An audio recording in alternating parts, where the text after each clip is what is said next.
guys, Jess here with the Not So Hopeless Wanderers, bringing you our projected budget for March of 2017.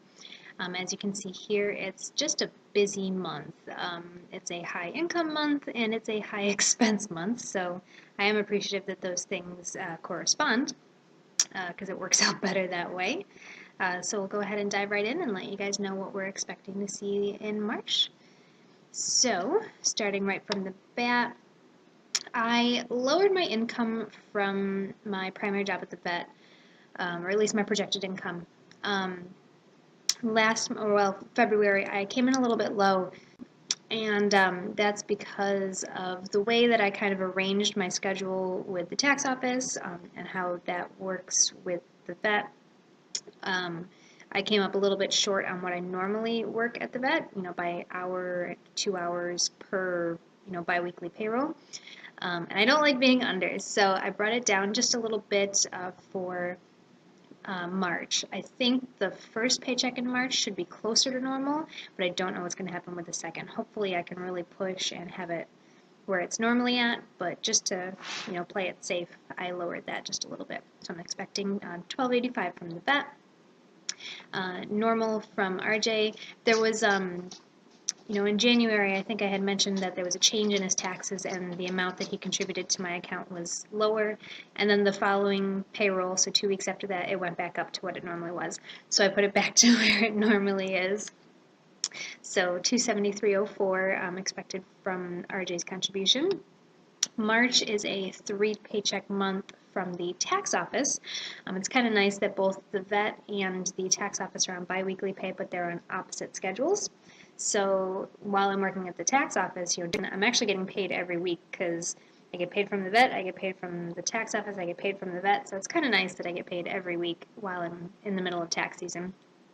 And then the three paycheck months are different when it's on a different biweekly schedule than my other job.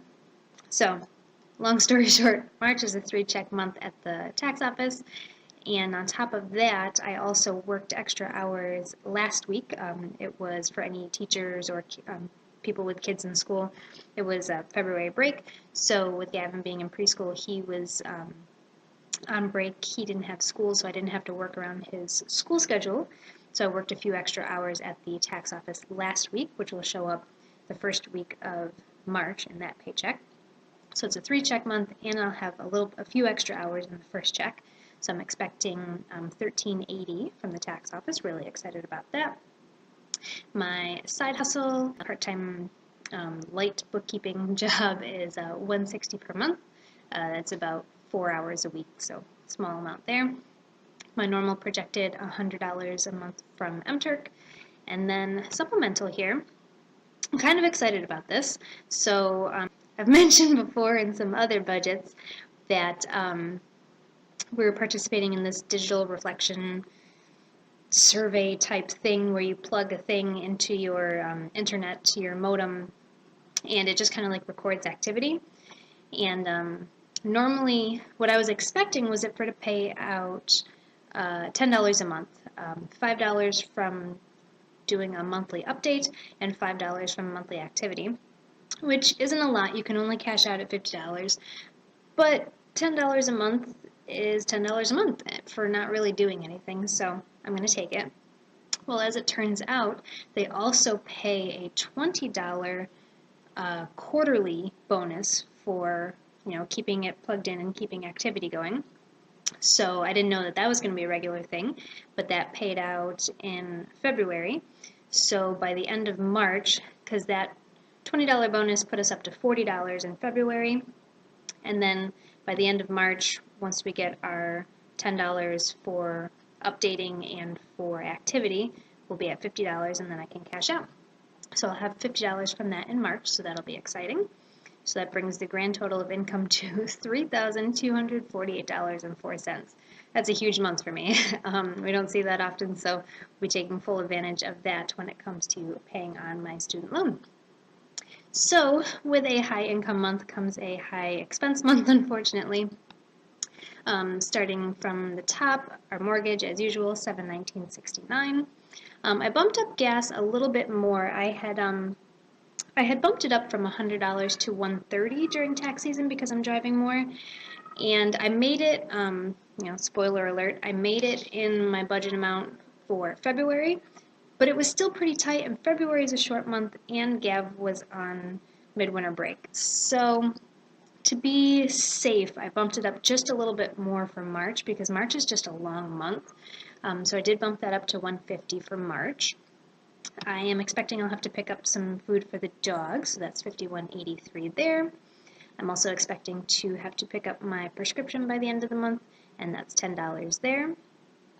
My best friend is getting married this summer, and her bridal shower is in April, so I preemptively budgeted about $50 to pick up a gift for the bridal shower in April, to pick that up in March, because I don't want to wait till the last minute like I do with everything, so I budgeted that there.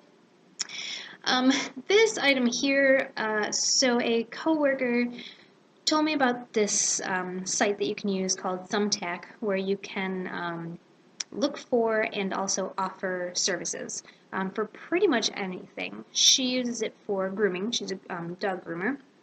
And I had been interested in seeing if I could find a way to offer kind of financial assistance services. And so I got on there. The only hang-up is that to offer your services to other people, you essentially have to send them like a bid and let them know, what you would charge for your service. And in order to do that, you have to pay for those bids. And they don't cost a lot, but there's a minimum that you have to spend to get, a certain amount of them, and it's like $23 and some sort of change. And I'd like to maybe try that. So I put it off because it wasn't in my February budget, so I've been waiting, and I put it in March, and I figure I'll try it out and see how it works. So I put in about $25 to spend on that. We'll see how it goes. Here, so it says Incubus. This is one of my favorite bands, Incubus, and they are coming to the Syracuse Amphitheater. We live just outside of Syracuse in upstate New York here, and they're coming in July, I think, this summer. And we've never been able to see them this close. We've always had to travel. The closest I've seen them was at SPAC, the Saratoga Performing Arts Center, just north of Albany, New York. And that's like 2 hours away for us, 2.5 hours. And I've seen them, I've met them in New York City, which, oh, we're from New York. No, New York City is like 5 hours away. It's not close to where we are at all. And we also got to see them in Colorado, which was really cool on our honeymoon. It was actually just a major coincidence. They just happened to be playing out there at the time that we planned on being there. So we're really excited that they're going to be really close. Like, the amphitheater's maybe half an hour from home, no big deal. So really excited about that. So I budgeted $82.50. It pains me to budget this month, or this much rather. I figured, I've done the big thing. I sat up close for a show before. I got third row tickets once before. I'm getting a little older now. I'm okay with just general admittance and, sitting on the field or whatever in the back. It's okay. So the tickets were, like $30 a piece. And then they tack on like $11 surcharge fees per ticket. So it was a little painful for me. But I went ahead and budgeted that early. They actually went on sale this past Friday. So I'm hoping, and I said to myself again, I was texting RJ, I'm going, this darn budget, I'm not ready for anything. I can't buy these things yet because they're not in the budget yet. So I put it in the budget for March. Hopefully by Wednesday, March 1st, they'll still be available. I think they will. I think it'll be fine. I'll buy my tickets to go there in July. So excited to see them again. And then I gave myself a $10 miscellaneous for the month because that did bite me in the butt just a little bit in February, forgetting to budget just a little bit of miscellaneous. So I do have a $10 miscellaneous there. So everything all together for expenses is $1,099.02. Huge expense month, but that's okay because I'll still have $2,149.02 left over. And then all of that will be going towards my Great Lakes student loan. And over here you can see kind of where I project to be. and this is how I kind of project my total payoff of the loan. So I do expect that by the end of March, I should be under $20,000. So really, really excited about that because I'll be putting over $2,000 on that loan in March. So really big month. Really excited about it, and I'm happy to take you guys along with us. Stay tuned to the channel. Thursday, I will be posting our February budget recap and letting you know how that went. And otherwise, we will talk to you guys again soon. Have a good one.